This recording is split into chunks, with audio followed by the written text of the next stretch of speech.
Hello दोस्तों, चलिए आज हम बात करते हैं रेलवे ग्रुप डी का साइंस 23 क्वेश्चन का डिस्कशन। चलिए आज हम बात करते हैं क्वेश्चन नंबर वन। 80 मीटर की ऊंचाई से एक गेंद गिराई जाती है। चौथे सेकंड में तय की गई दूरी होगी। चलिए ये न्यूमेरिकल है, इसका आंसर आप लोग बना लीजिएगा। इसका ऑप्शन नंबर हो जाएगा 35, यानी ऑप्शन नंबर सी चला जाएगा, ऑप्शन नंबर सी।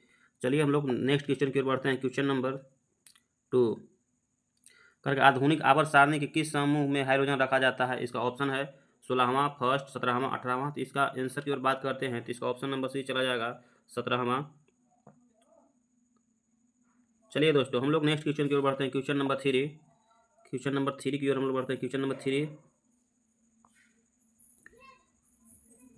ये कर निम्नलिखित प्लांट में कौन सा प्लांट बॉडी है जो जड़ों, तनों और पत्तियों में अलग नहीं है। तो चलिए इसका आंसर की ओर हम लोग बात करते हैं।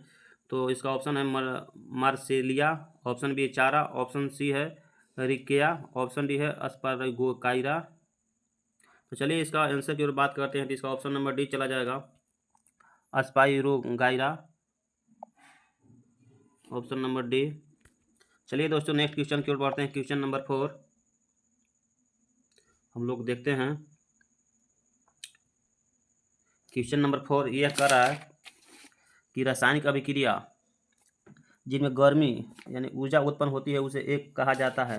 दहन अभिक्रिया, ऊष्माशोषी अभिक्रिया, ऊष्माक्षेपी अभिक्रिया, विस्थापन अभिक्रिया। तो चलिए इसका आंसर की ओर बात करते हैं तो इसका ऑप्शन नंबर सी चला जाएगा, ऊष्माक्षेपी अभिक्रिया, ऑप्शन नंबर सी ऊष्माक्षेपी अभिक्रिया हो जाएगा। चलिए हम लोग नेक्स्ट क्वेश्चन की ओर बढ़ते हैं। क्वेश्चन नंबर 5 देखते हैं। क्वेश्चन नंबर 5 कह रहा है कि विद्युत बल्ब में आमतौर पर रासायनिक रूप से निष्क्रिय गैस है जैसे भरी होती है, तो कौन सी गैस होती है। Hydrogen, oxygen, nitrogen, chlorine. इसमें हो जाएगा option number C, nitrogen gas इसमें भरा जाता है विद्युत बल्ब में आमतौर पर रासायनिक रूप से। इसका ऑप्शन नंबर सी चला जाएगा, 5 के सी। चलिए दोस्तों नेक्स्ट क्वेश्चन की ओर बात करते हैं। Question number 6, question number numerical है, बताना है इसमें क्या आंसर होगा। दो प्रतिरोधक 10 ओम और अन्य 20 ओम श्रृंखला में 6 वोल्ट बैटरी से जुड़े हैं हुए हैं, सर्किट में विद्युत धारा होगी। तो इसका आंसर इस प्रकार है 0.2 ए, ऑप्शन बी है 0.9 ए, ऑप्शन सी है 0.6 ए और 0.3 ए। ये मतलब एम्पियर होता है। तो इसका आंसर की ओर बात करते हैं तो इसका आंसर ऑप्शन नंबर ए चला जाएगा, 0.2 ए, क्योंकि भी हो जाएगा V/R यानी 6/30 यानी 1/5। 1/5 का मान होता है 0.2 होता है। इसका ऑप्शन नंबर ए हो जाएगा 0.2, ऑप्शन नंबर ए हो जाएगा इसका 0.2। चलिए नेक्स्ट क्वेश्चन की ओर बढ़ते हैं। क्वेश्चन नंबर 7, क्वेश्चन 7 ये कह रहा है काइल की गति की दिशा चुंबकीय क्षेत्र के सापेक्ष होने पर प्रेरित धारा सबसे अधिक होती है। तो इसका ऑप्शन की ओर बात करते हैं तो 0 डिग्री, 90 डिग्री, 180 डिग्री, 45 डिग्री। इसका ऑप्शन नंबर सी चला जाएगा 180 डिग्री। सॉरी, इसका ऑप्शन नंबर बी चला जाएगा 90 डिग्री। इसका ऑप्शन नंबर बी हो जाएगा 90 डिग्री। चलिए दोस्तों नेक्स्ट क्वेश्चन की ओर बढ़ते हैं। क्वेश्चन नंबर 8 ये कह रहा है कि दिए गए विलयन में पीएच पर विचार करें कि किस विलयन में हाइड्रोजन आयन की उच्चतम सांद्रता है। इसका इस प्रकार दे रखा है ऑप्शन 8.0, ऑप्शन बी है 10.1, ऑप्शन सी है 2.4, ऑप्शन डी है 4.7। तो चलिए इसका आंसर की ओर बात करते हैं तो इसका ऑप्शन नंबर सी चला जाएगा 8 के। इसका ऑप्शन नंबर सी चलेगा 2.4, इसका आंसर हो जाएगा। चलिए दोस्तों नेक्स्ट क्वेश्चन की ओर बढ़ते हैं। क्वेश्चन नंबर 9 ये कह रहा है कि छावनीय रेंज से नीचे आवृत्तियों के साथ ध्वनि तरंग को कहा जाता है। इसका ऑप्शन है अल्ट्रासाउंड, अल्ट्रासोनिक, ऑप्शन सी है सुपरसोनिक, ऑप्शन डी इंफ्रासोनिक। तो चलिए इसका आंसर की ओर बात करते थे। इसका ऑप्शन नंबर सी चला जाएगा, डी चला जाएगा इंफ्रासोनिक, ऑप्शन नंबर डी चला जाएगा इंफ्रासोनिक।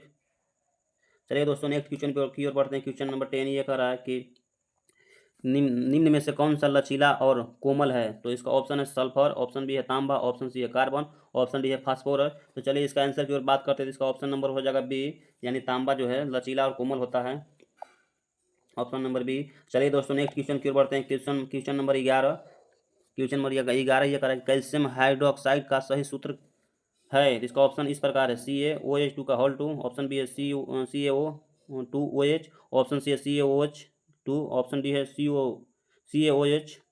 तो चलिए इसका ऑप्शन की बात कर देते हैं। 11 का ऑप्शन नंबर सी हो जाएगा CaOH2, मतलब CaOH2, इसका ऑप्शन नंबर सी चला जाएगा। तो चलिए दोस्तों नेक्स्ट क्वेश्चन की ओर बढ़ते हैं। क्वेश्चन नंबर 12, 12 की ओर देखते हैं कि 12 क्या कह रहा है। चलिए क्वेश्चन 12 ये कह रहा है कि चंद्रमा पर किसी वस्तु का भार पृथ्वी पर इसके भार के कितना गुना है। तो इसका ऑप्शन है 1/6 गुना, ऑप्शन बी है 5 गुना, ऑप्शन सी है 6 गुना, ऑप्शन डी है 1/5 गुना। तो चलिए 12 के आंसर की ओर बात करते हैं, तो इसका ऑप्शन नंबर ए चला जाएगा 1/6 गुना होता है। ऑप्शन नंबर ए चला जाएगा। चलिए दोस्तों नेक्स्ट क्वेश्चन की ओर बढ़ते हैं। नेक्स्ट क्वेश्चन ये कह रहा है कि निम्नलिखित में से निम्नलिखित में से यौगिक में क्रिस्टलीकरण का पानी नहीं है। तो इसका ऑप्शन इस प्रकार है, कॉपर सल्फेट, ऑप्शन बी है जिप्सम, ऑप्शन सी है बेकिंग सोडा, ऑप्शन डी है वाशिंग सोडा। तो चलिए इसका आंसर की ओर बात करते हैं, तो इसका ऑप्शन नंबर सी चला जाएगा, baking soda. Option number C हो जाएगा। चलिए दोस्तों अब हम लोग नेक्स्ट क्वेश्चन की ओर बढ़ते हैं। क्वेश्चन नंबर 14 क्वेश्चन नंबर ये कह रहा है O2 का उपयोग करके प्राइवेट का विभाजन होता है। O2 का उपयोग करके पाइरूवेट का विभाजन होता है। जिसका ऑप्शन है रिक्तकाएँ, ऑप्शन बी है लाइसोसोम, ऑप्शन सी है माइटोकॉन्ड्रिया, ऑप्शन डी है नाभिक। तो चलिए आंसर की ओर बात करते हैं, जिसका ऑप्शन नंबर सी चला जाएगा माइक्रोकॉन्ड्रिया। इसका ऑप्शन नंबर सी हो जाएगा माइक्रोकॉन्ड्रिया। चलिए दोस्तों नेक्स्ट क्वेश्चन की ओर बढ़ते हैं। क्वेश्चन नंबर 15 न्यूमेरिकल है, कहा 120 वाट के एक विद्युत लैंप का प्रतिदिन 8 घंटे उपयोग किया जाता है। लैंप द्वारा एक दिन में प्रयुक्त की गई ऊर्जा यूनिट की गणना करें। तो इसका ऑप्शन इस प्रकार है, 1.5 यूनिट है, 0.96 यूनिट है, ऑप्शन सी है 16 यूनिट है, ऑप्शन डी है 2.0 यूनिट। तो चलिए इसका आंसर की ओर बात करते हैं। इसका आंसर ऑप्शन नंबर बी हो जाएगा, 15 का 0.96 इसका आंसर हो जाएगा, क्योंकि 120 गुने 8/1000 यानी 0.96 ऑप्शन नंबर हो जाएगा।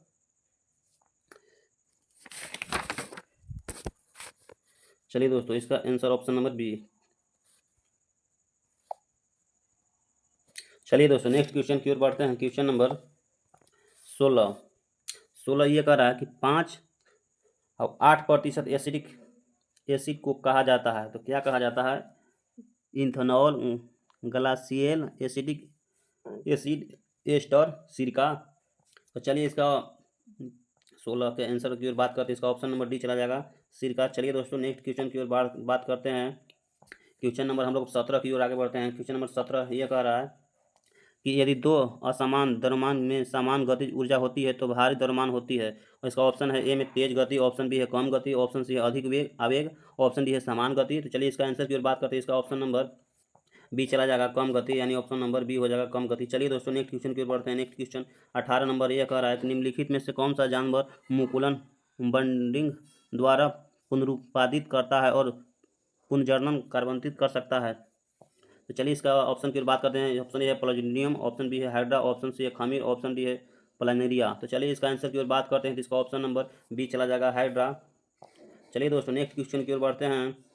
क्वेश्चन नंबर 19 क्वेश्चन नंबर कह रहा है कि वह बिंदु जहां पर एक वस्तु का संपूर्ण भार कार्य करता है उसे कहा जाता है दाब का केंद्र, गुरुत्वाकर्षण का केंद्र, घर्षण का केंद्र, द्रव्यमान का केंद्र। तो चलिए इसका आंसर की ओर बात करते हैं, तो इसका आंसर ऑप्शन नंबर बी चला जाएगा, गुरुत्वाकर्षण का केंद्र, ऑप्शन नंबर बी हो जाएगा। चलिए दोस्तों नेक्स्ट क्वेश्चन की ओर बढ़ते हैं। क्वेश्चन नंबर 20 ये करेगा निम्नलिखित में से सॉरी दोस्तों क्वेश्चन नंबर 20 ये करेगा निम्न में से कौन सा सरल अस्थायी ऊतक नहीं है। इसका ऑप्शन ए है अस्केरनकाइमा, ऑप्शन बी है जाइलम, ऑप्शन सी है जीवतक, ऑप्शन डी है कोलेनकाइमा। तो चलिए इसका आंसर की बात करते हैं, तो इसका ऑप्शन नंबर बी चला जाएगा, यानी जाइलम, ऑप्शन नंबर बी हो जाएगा जाइलम। चलिए दोस्तों नेक्स्ट क्वेश्चन की ओर बढ़ते हैं। क्वेश्चन नंबर 21 कर परमाणु संख्या के आधार पर तत्व को वर्गीकृत किसने किया था। ऑप्शन ए है मोस्लो, ऑप्शन बी है डोब्रेनेर, ऑप्शन सी है न्यूलैंड, ऑप्शन डी है मेडलिफ। तो चलिए इसका आंसर की ओर बात करते हैं, इसका ऑप्शन नंबर ए चला जाएगा, मोस्ले, यानी ऑप्शन नंबर ए हो जाएगा, यही सबसे पहले किया था वर्गीकृत। चलिए दोस्तों क्वेश्चन नंबर 22 की ओर बात करते हैं। क्वेश्चन नंबर 22 की ओर देखते हैं क्या कर रहा है। कह रहा है कि निम्नलिखित में से निम्न में से कौन सा हार्मोन युवावस्था के समय लड़कों में दिखाई देने वाली उपस्थिति में बदलाव लाता है। तो इसका ऑप्शन है टेस्टोस्टेरोन, थायरोक्सिन, पशु हार्मोन, इंसुलिन। तो चलिए इसका आंसर की बात करते हैं, इसका ऑप्शन नंबर ए हो जाएगा टेस्टोस्टेरोन, क्योंकि लड़कों में होता है। चलिए दोस्तों नेक्स्ट क्वेश्चन की ओर हम लोग देखते हैं। क्वेश्चन नंबर 23 यह कह रहा है कि प्रकाश की किरण पानी से गिलास तक जाती है या झुकता है। तो इसका ऑप्शन इस प्रकार है, समान की ओर और धीमा हो जाता है, समान से दूर की ओर गति बढ़ता है, समान की ओर और गति बढ़ता है, समान से दूर और धीमा हो जाता है। तो चलिए इसका ऑप्शन आंसर की ओर बात करें, इसका ऑप्शन नंबर ए चला जाएगा, इसका ऑप्शन नंबर ए चला जाएगा 23 का, यानी समान की ओर धीमा हो जाएगा, option number A, option number इसका ए हो जाएगा। चलिए दोस्तों नेक्स्ट क्वेश्चन की ओर बात करते हैं।